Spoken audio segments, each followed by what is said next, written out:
This is an edited recording of a live Global Makers Zoom event. It was held on May 2nd, 2024. Hosted by Sacramento City College Global Studies Program and Makerspace and the Solar Education Project. The Zoom runs just over 48 minutes.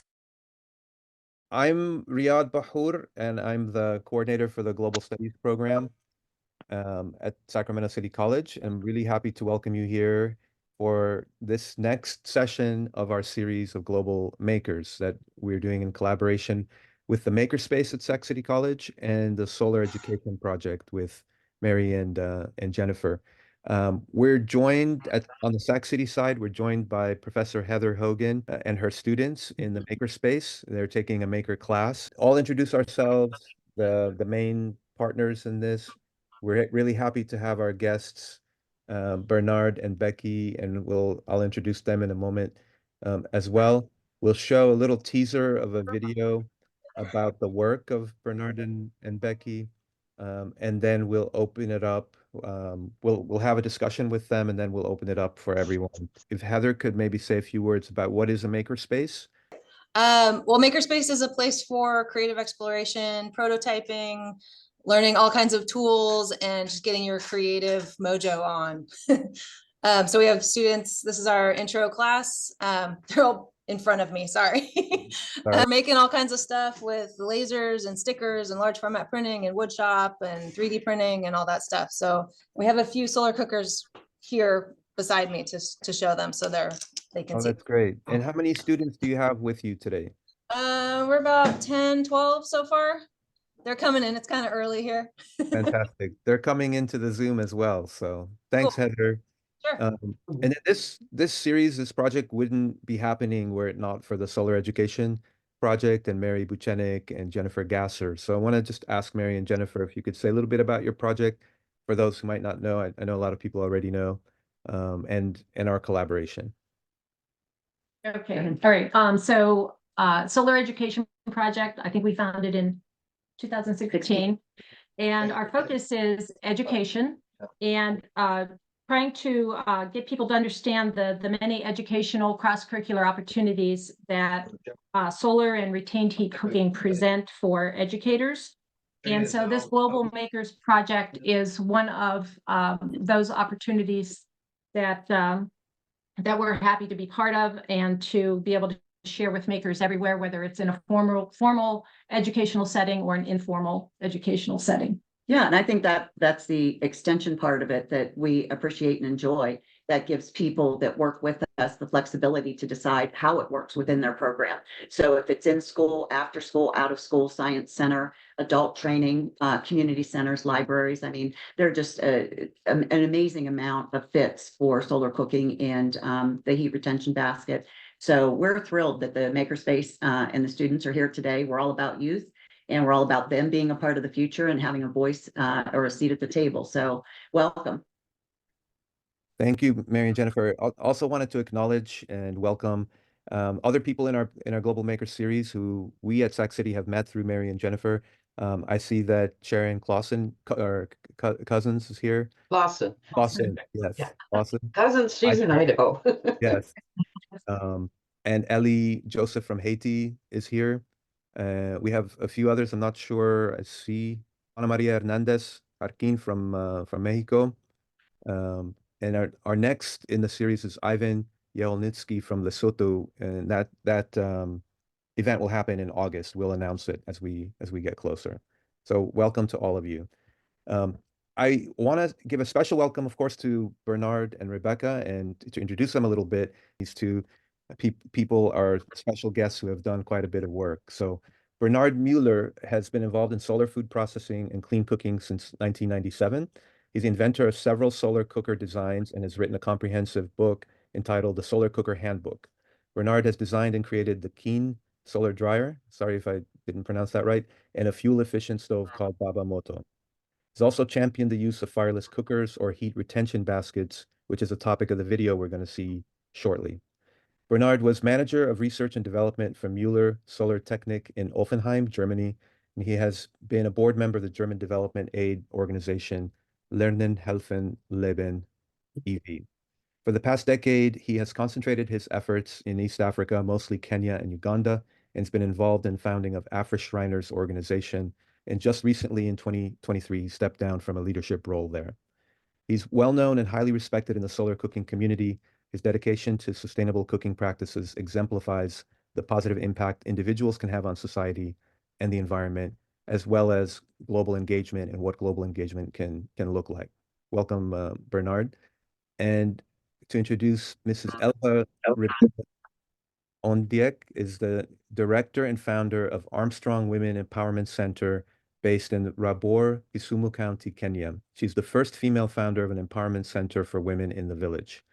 Mrs. Rebecca brings to the project over 15 years experience in management of social development programs, an experience gained through working for many non-governmental organizations, including CARE Kenya.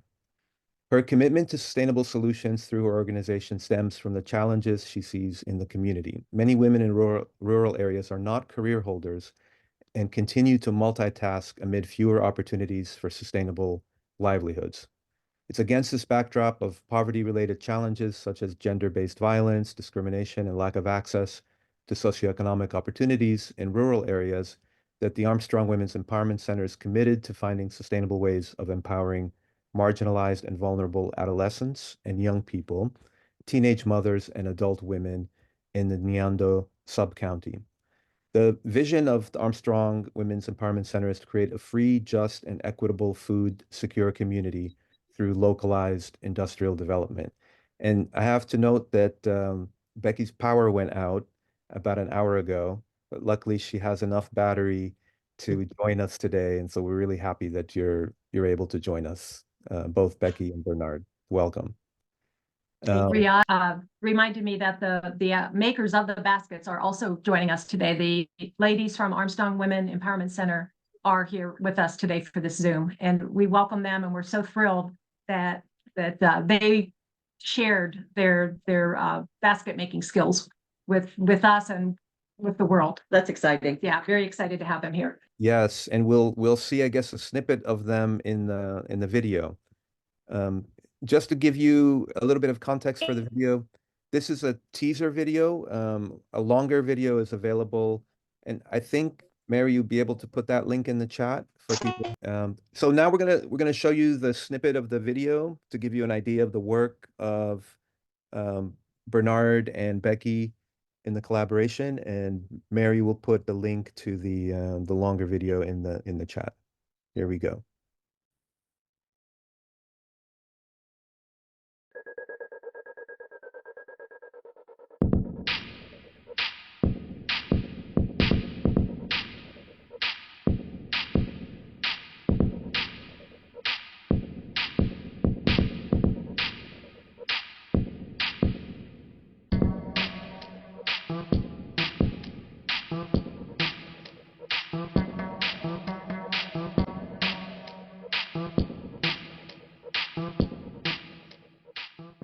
Hello friends, I'm Bernhard Muller from Germany. I'm involved in solar food processing and clean cooking since 1997. In 2022, Bernhard Muller, the director of Afro-Shriners, visited his colleagues in Kenya. There, he recorded the making process for the retained heat basket or fireless cooker. These recordings were shared with Solar Education Project and Sacramento City College Global Studies Program and Makerspace for the purpose of creating a global maker video that others can use and learn from. The ladies from Armstrong Women Empowerment Centre are creative and resourceful global makers. They are making positive changes in the world. Here is a short preview of the basket making process. The full video can be viewed using the link provided.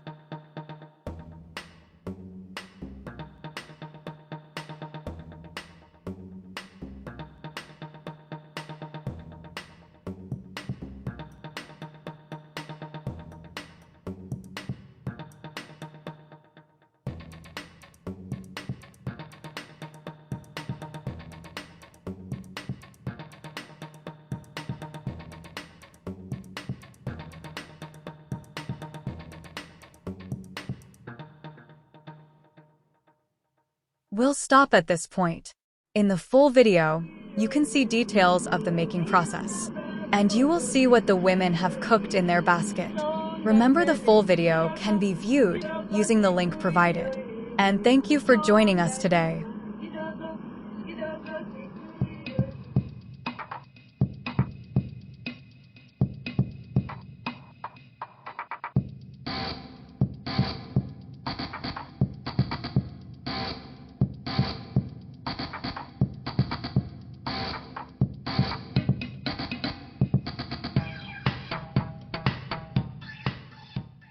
That was great, and I'm sure you're all curious to watch the longer video and see what they cooked in the baskets as well. Those are such beautiful baskets.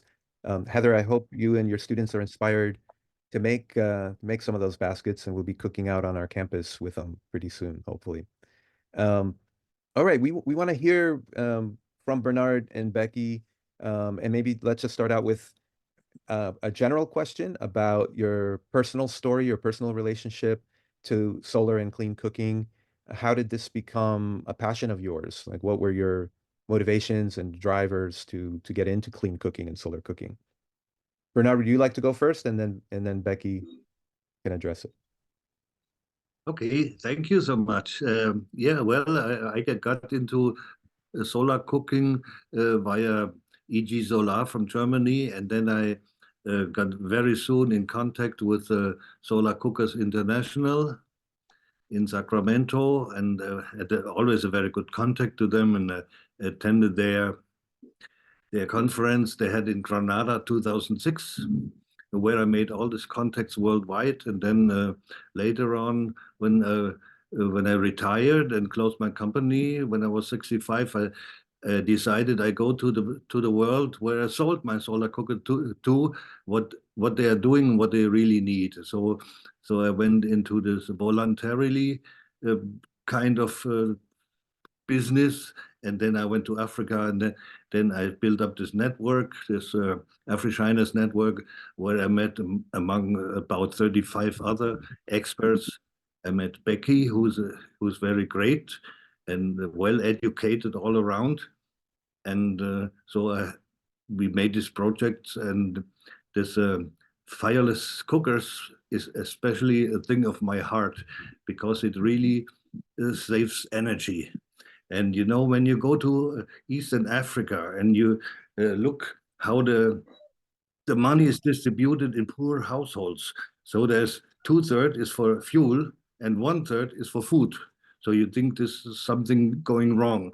So we have to reduce the costs for the fuel, and this is done with the best way with fireless cookers. Great. And Beckie, from your side of the partnership, what got you interested and passionate about clean cooking? Thank you so much for the opportunity to talk about my passion, or what got me into the solar cooking.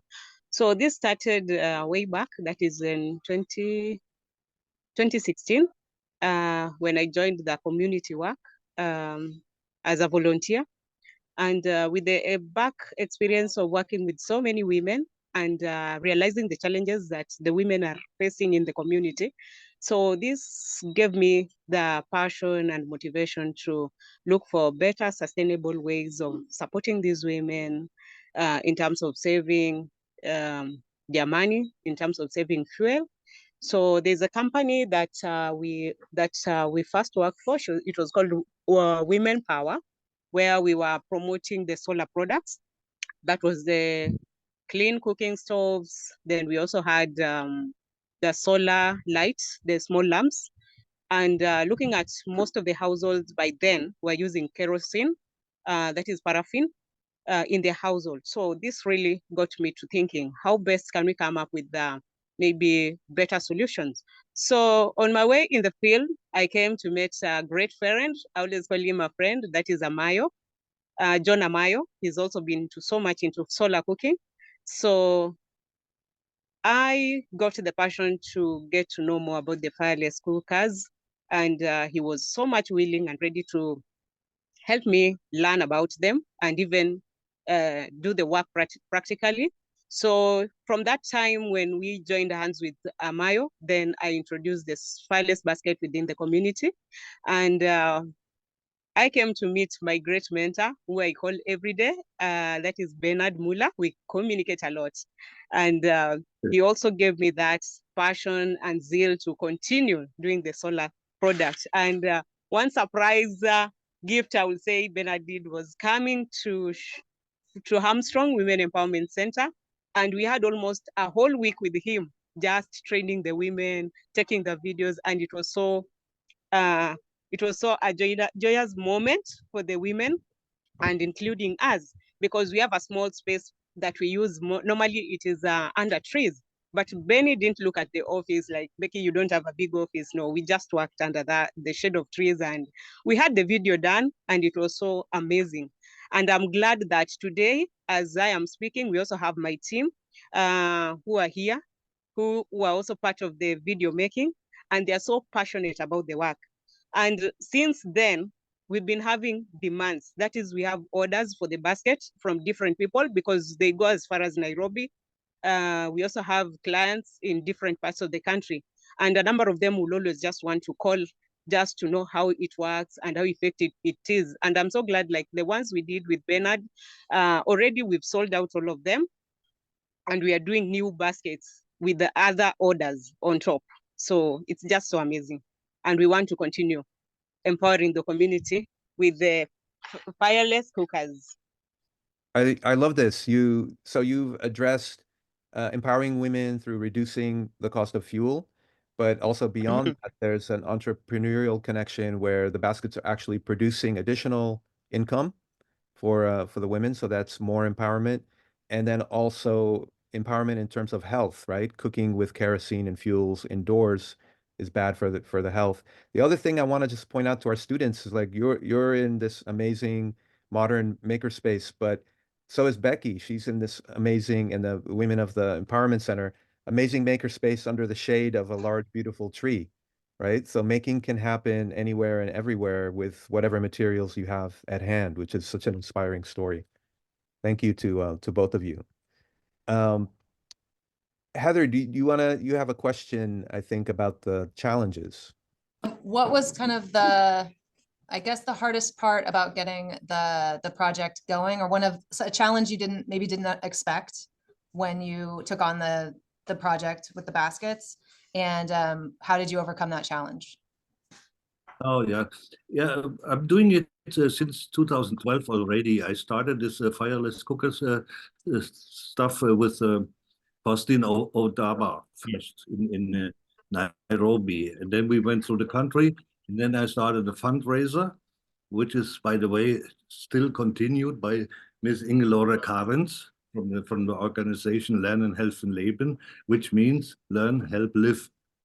And we extended it to Congo and to Uganda, to Ethiopia, but the central point was still Kenya. And the problems to overcome are you must learn to understand what they already know in Africa, how they're doing it, how they deal with it, if something is new, because you must trust them and they must trust you. And so I try to find out what they already know and in which kind of fields they are better than we are and where we are better. And then we work together, we talk together, and then we make it. And in these kind of workshops, we all the time, we were looking for multiplicators. So it was spreading all over Eastern Africa. Maybe many thousand baskets are made, and we don't even know about it because it is spreading automatically by themselves. So, and I think Becky sees it similar. I must say my high respect for Becky, because Becky is well educated in agroforestry. She's one of the greatest persons in the world. You can learn everything from her, how she's using this agroforestry thing. It's just amazing. It's just great. And I myself, I'm not directly with makers, but I'm in the maker group for Arduino programming. That's what I'm doing now, because measuring, doing the the stuff, like recording the data and so. So now, Becky, it's your turn. Yeah, sure. Thank you, Benny. I know one of the challenges that we have is maybe the adaptability of the product. When you go out to the field, you really have to explain to the women so that they get to understand this product. And again, also involving more people, like training groups on how to make the fireless basket. You realize that maybe getting the training materials, the availability of the training materials is a challenge. But we have a number of women who are willing to learn and they want to take it up as an entrepreneuring activity, as they also promote safer, clean cooking methods in their kitchen. So we also have these tree that I normally encourage the community to plant. That is the Lucina, because Lucina tree, when you cut it in the morning, by around mid-noon, then you should be using it in the kitchen. So that's why Benny is saying that I'm a great agroforestry. I'm not that great, but I am trying to use every knowledge that I have to promote the clean cooking methods in the community. But our main challenge is we need to create a hub and a space where the women are able to do it all the time, so that it becomes a continuous activity on a daily basis. But the main challenge is getting the materials, and then they are a bit expensive. But I have to say that Benny tried. The last time he came, we did more baskets and it was amazing. Thank you so much. Becky, are the baskets always combined with fuel cooking first, or are they sometimes combined with solar cooking? Okay, we normally use the wooden fuel first. Then we place the food to continue cooking in the fireless cooker.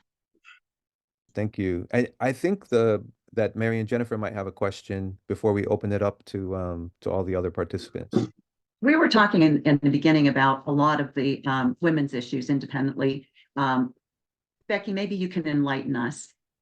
How many of the issues impact the food issues? If we're talking about women's empowerment and economics, and they all kind of dovetail back to problem solving and making sure that we can help to empower women. But how many of those issues do you really feel comfortable with the heat retention basket helping to solve?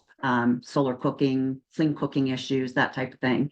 I think it would be helpful. What I'm trying to get at is if we can help circle back for the students, some of the background and the history of what has been important to women's empowerment. I would say one of the most important thing in a household for the woman is the fuel. And I think currently for a household to cook meals and continue cooking, it's a bit expensive because the fuel prices have gone high. And once we have a solution or a sustainable, something like the insulated basket, then we are able to help our household reduce on the number of the amount of money being used in buying fuel. And another thing that I am looking at in the household is the money that is being taken into fuel could be used for other important issues like paying school fee for the kids in a household. And we also have kids maybe not being able to afford a meal in a day. So by us bringing in solutions to a household, then it means that we will be able to put more meals on the table for the kids. We'll be able to put more money to the pockets of the women, especially when they're doing the baskets, that is on entrepreneurship. And this will enable them be able to take care of the basic needs that they need. Like currently, we have this flooding situation that is going on. And I tend to believe those who are currently staying in the evacuation centers, it may not be a normal day to them in the evacuation center because they need to cook, they need to ensure that their household or every activity in the household is running like any other day. But when they're in the evacuation center, it may not be normal.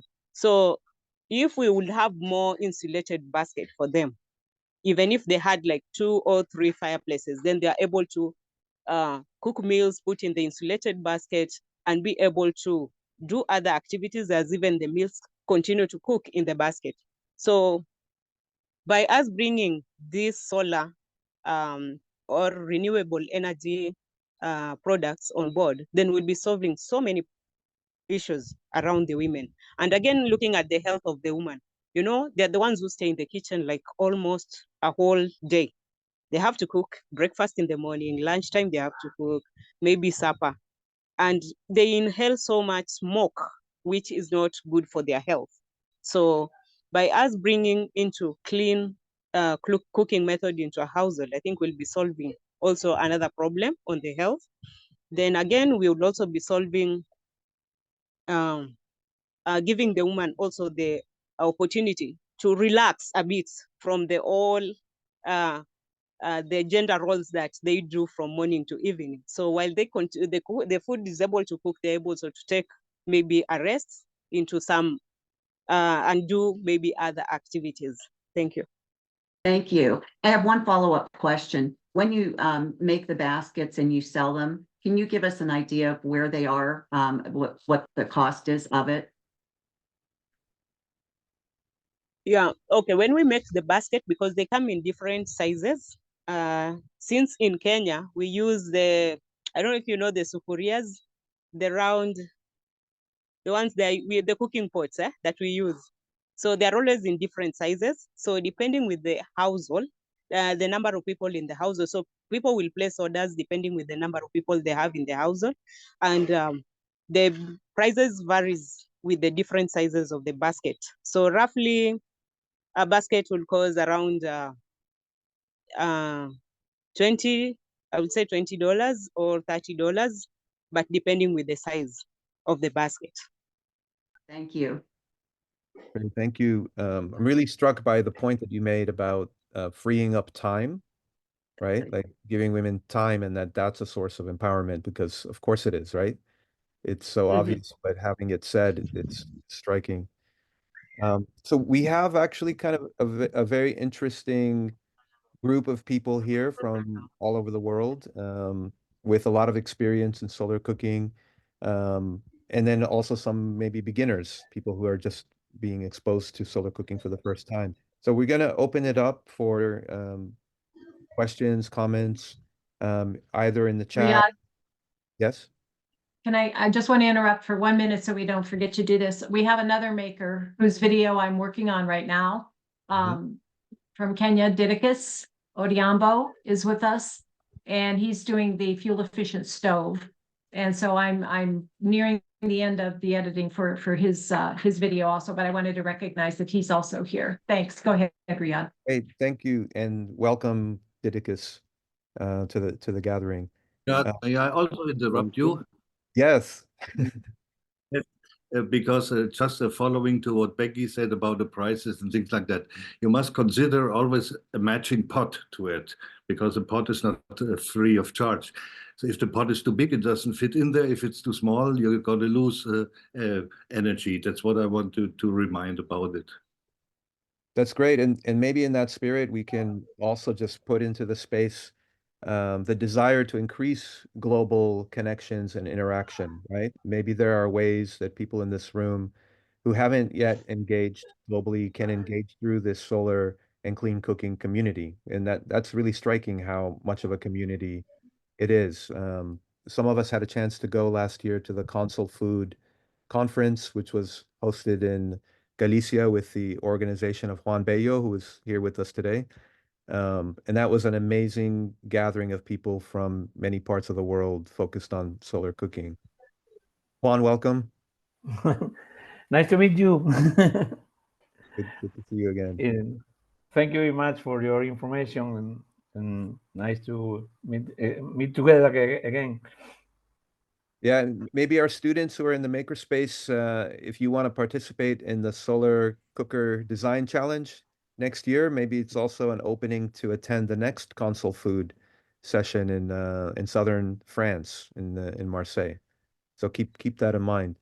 So we have one question and one hand up. I'll just read the question in the chat, and then we'll go on to David. with his hand up. So the question in the chat's very specific. It's about the details of the design. One, the shredded fabric. Is it a common product of Kenya? Where do you get it from?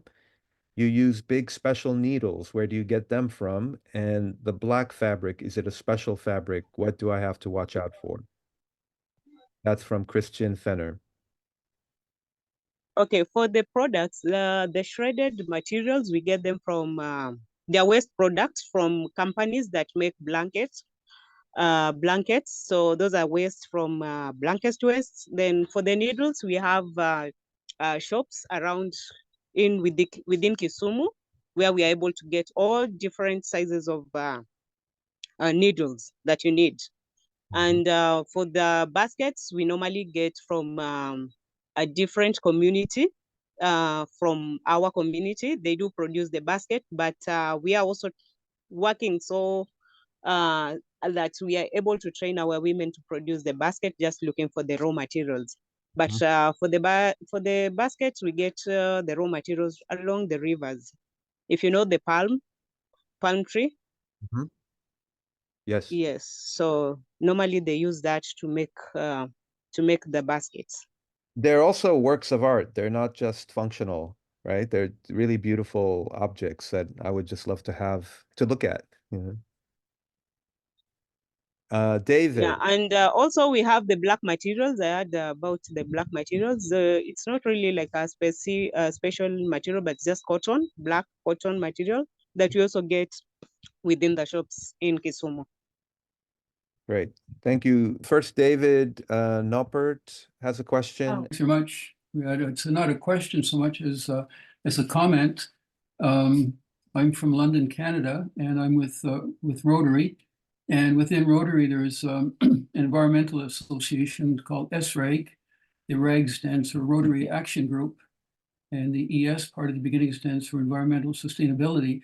So within that group, there's lots of different activities, and I'm on the Clean Cooking Task Force. So we are involved with solar cooking in Kenya, in Mexico, in Haiti, and also there's a project in Nepal with solar convection. In Uganda, there's mud stoves, and in Nicaragua, we're involved with eco-friendly wood stoves. So what you were saying about sort of an environment or a community developing, it certainly is. Last Saturday, the director of the International Energy Agency spoke with Rotary and was talking specifically about clean cooking and solar stoves. And he's going to be meeting in New York next month with the UN. And this is going to be one of the topic of conversation. But I think that, I've listened to a lot of things like this, and I think that there's a possibility of, from what I hear from Beckie, that project is incredible. All the things that you talked about there about the benefits to the women are absolutely true. And that's why we're doing our projects, and it's so important for the women, but also it's important for the environment.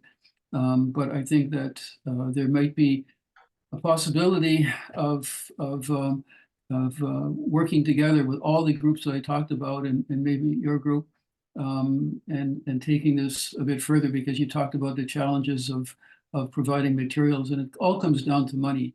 And we're hoping that we'll be able to tap into some larger project, but this will take lots of people around the world. So I guess what I'm saying is that it is up there, number one. There's 2.3 billion people who get their meals this way around the world, and it's an important issue. And certainly, I sent Beckie my email address, and would be interested in touching base, and maybe there could be some collaboration, working together and going forward. Thank you very much. Thank you, David. And you're reminding me, as Mary often does, that the Rotary clubs are actually a really important local resource for engaging globally. So Heather, maybe you and I should talk about that and how to engage with our local Rotaries. And I would just, go to SRAG or contact me, because we have contacts with Rotarians working on our projects all over the world. And that's what SRAG is about, right? So we can help you. Fantastic. I'll definitely reach out to you. There's a comment from Cynthia Herzl, and she mentions the project with the Hubbard Public Library, with the help and support from Jennifer and Mary, SEP. The Hubbard Public Library has a library of things. And in this library of things, people can come in and borrow a whole range of items, not just books. And we're really proud that some of those items are solar cookers. And this is a way to make cookers available without the expense to individuals, and to make it accessible. And accessibility is a big issue. So she just wanted to make mention of that, because that's a program that anyone can motivate their public libraries to get involved with. Right, I said it's a very replicable program, very easy to follow the map that they've laid out. And we presented on that at Consul, and we actually had some interest for people that said they wanted to do the same in their communities, which is always enjoyable to hear. That's great. And a lot of libraries already have library of things, so it would just be a matter of adding solar cookers. Definitely in a place like Sacramento, but other places too. If you can solar cook in northeastern Ohio, you can solar cook. Exactly. That's exactly right. And for Dave, we're really happy to help in any way on the ESRAG portion of this. If he needs help, if he's interested in having us consult or confer, we're more than happy to do that. Question. Yes. Do you want to come ask it? Oh, sure. Name's Juan, student in the makerspace here at Sac City. I just wanted to ask, what's your favorite thing to cook in a solar cooker? Great question, Juan. Thank you. Or even the basket, I would say. We do both, solar cooker or basket. Once the sun is here, I cook solar. I just posted 3 or 4 days ago that I cooked something on my balcony, on my terrace in the sun. But today it's not possible, because right at the moment there's a thunderstorm out there, which serves a lot of rain and hail and other fancy stuff. But normally I cook in the sun outside on the terrace, because it keeps my kitchen cool in the summer. It makes the food warm and saves my energy. Do you have a favorite meal or a favorite food that you cook? Yes. Normally, I cook. Beckie, is it your turn?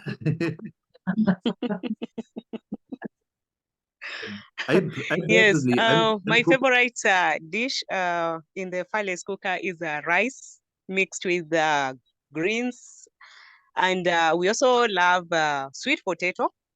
And normally when I cook chapatis, then I'm able to put it there, then it lasts longer, like 8 hours. So I just love using the fireless basket most of the time. And I know I wasn't asked, Riyadh, but I'm going to chime in here, because I was inspired by what Bernhard and Beckie were doing. So I made a fireless basket also. And my favorite thing to use it for is cooking dry beans, getting them to a roaring boil and heating thoroughly. And then I've even experimented with some soups, and they're absolutely delicious. They cook evenly. And so beans are one of my favorite things to use my fireless cooker for. That's great. And for solar cooking, one of my favorite things is my vegan chocolate cake. And my sister Kathy is here, and that's her favorite cake. So she gets it on her birthdays. It's just a delicious cake, and it doesn't taste the same if you cook it in a traditional oven. It's just has to be cooked in a solar cooker. That sounds amazing. I just tried doing a cake yesterday for the first time in the solar cooker, and it came out great. I think there is something about the pace of cooking that is really well suited to cakes, and it browned really nicely too, which surprised me. Ingalore, you have a question or comment? Yes. No, I have a comment, because I support somebody who has become a real good trainer in how to make fireless cookers. And whenever she finishes a course, she gives me a feedback. She writes a report. And there are some aspects that are hardly ever mentioned concerning fireless cookers. They are not just cookers. They are refrigerators as well, because if the women keep their vegetables in the baskets, they last longer. So in Kenya, they are also promoted as sort of, cool keepers for vegetables. And another aspect is the overnight cooking or heating, because in Kenya, when people have cooked on the fire, usually they heat water with the remaining heat in the fireplace. So this water can be put in a jerry can and it can be put in a fireless basket. So in the morning, people have hot water to take a shower. The women don't need to get up early and start the fire again, because that's a tedious job. I met a girl who used to put some tea from the evening tea into a small jerry can. She put it into the fireless basket, and in the morning she grabbed it and took it to school. So in school she had hot tea, which was a great idea, I think. And another aspect of keeping food warm in the basket is when the husband comes home, he finds hot food anytime he wants. There are fewer quarrels over cold food, and it keeps the peace in the household. That was an aspect that was mentioned by my Kenyan friend, and I think it's a very, very important aspect, because there are many quarrels over food in families, by husbands. Thank you, Ingelor, for those really interesting and important notes. Bernard, do you want to? Mm-hmm. Yes, because I was asked what I prefer to cook.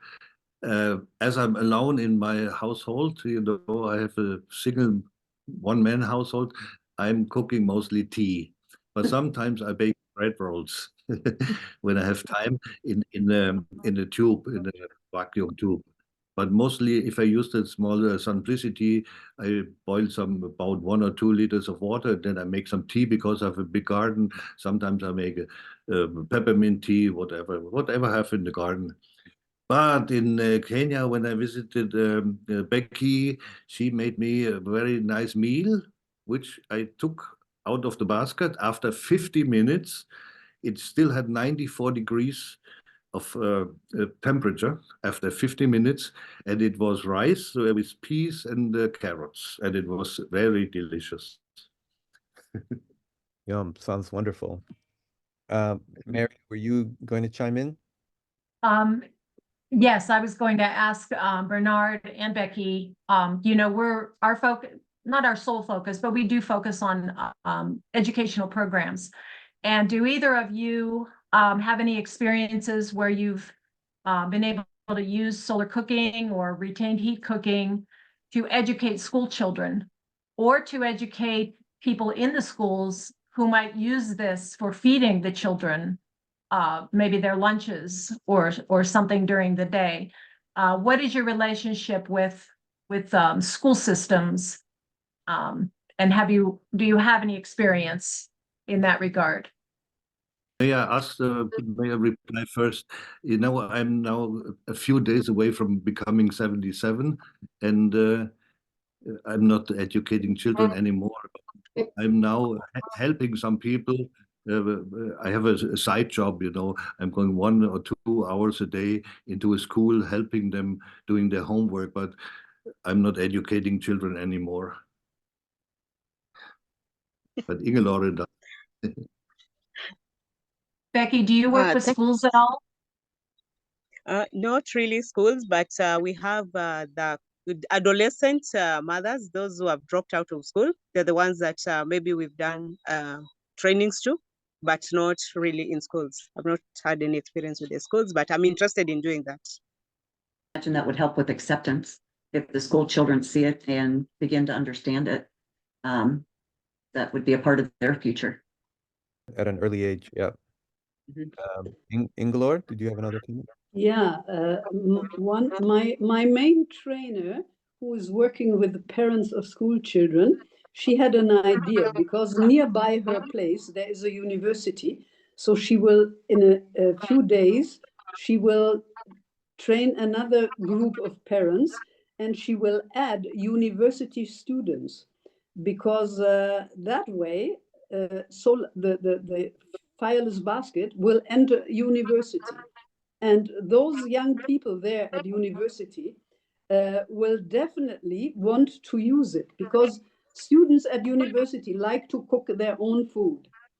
And so they can start food in the morning, put it in the basket, and when they have lunchtime or when they are back from classes in the afternoon, they can just pull their food out and eat it.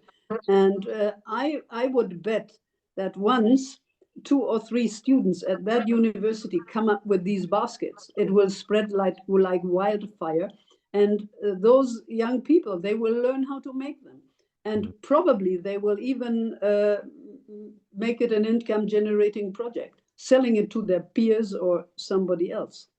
So that is a way to do more promotion. That's great. And Heather, if your students are inspired by any of this and come up with something that they want to do in the next week or two, let me know. We can do some cooking out there in the makerspace. I wanted to mention that Luther Kruger is here as well, and he's a great resource. Speaking of education, he's kind of a walking encyclopedia. He's authored numerous podcast episodes with solar makers and designers around the world. And he's coming through Sacramento and will be at our makerspace, but unfortunately, after finals on May 17th. So do you want to add anything? We're going to have to wrap up in a minute or so, but well, I'll just put my my museum solar cooking video series link in the chat so everyone can sample the real experts who are the people that I talk to. I am by no means the expert, but I do repeat what they say because it's all very good stuff. So I'll put that in the chat, and as you have a half hour or so now and again, start binge watching my channel. Yes. Yeah, I want to say, like, in this meeting, my mom is also part of it, and every time I go home, I never miss anything in the insulated basket that she made herself. So it makes me happy every time I go to her kitchen. She's also watching, she's here listening to you people, but I've never missed anything in the basket. That's great. That's actually a beautiful note to end on because there's so much joy in food and foodways and sharing and doing it in a way that's also clean and protective of the environment and empowering to people makes it even better. So thank you both to Becky and to Bernhard for all the work that you do and for this program. When we want to respect your time and kind of keep it to an hour, we'll end the formal part of the presentation right now. I'll stop recording. But we'll stay on for a few minutes in case people wanted to chit chat informally for maybe 5 or 10 minutes. But thank you so much for coming, and thank you again to Becky and Bernhard for your work and leadership. You.